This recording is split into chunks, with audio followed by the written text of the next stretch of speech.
Chapter 2.1, Guided Example Number 3.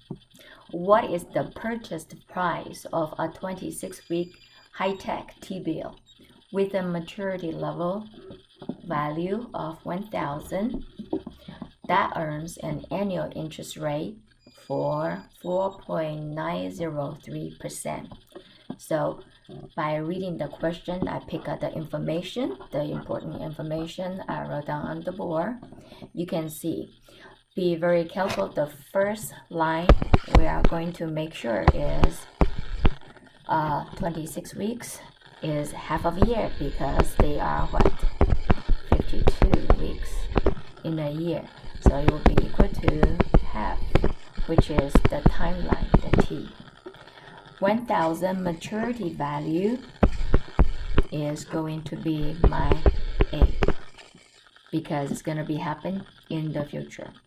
And the interest rate for this question R, we need to convert the percentage to decimal point by moving the decimal point to the left twice.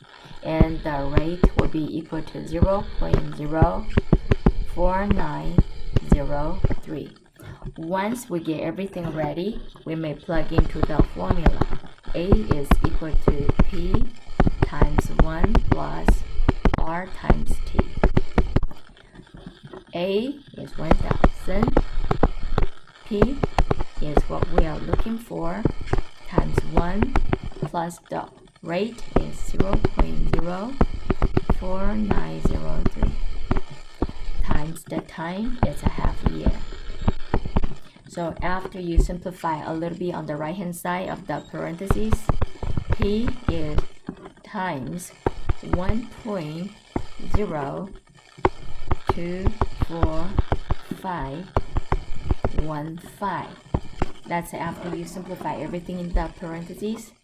And on the left hand side, 1,000, you still burn it down. The same thing, if you want to solve for the P has to be alone, and you are going to divide it by everything in the parentheses on both sides. So I'm going to write it down. Divide by 0, 1, 2, 4, 5, 1, 5. In this case, you will need to type into your calculator, and then you will get a value P principal, just to tell how much you have to deposit after 26 weeks. That means about half a year. You will receive the 1,000 in return. So write your answer always to the 2 decimal places when we are talking about dollar signs. So after I calculate, the P is going to be equal to $976.07. That's my answer. Check.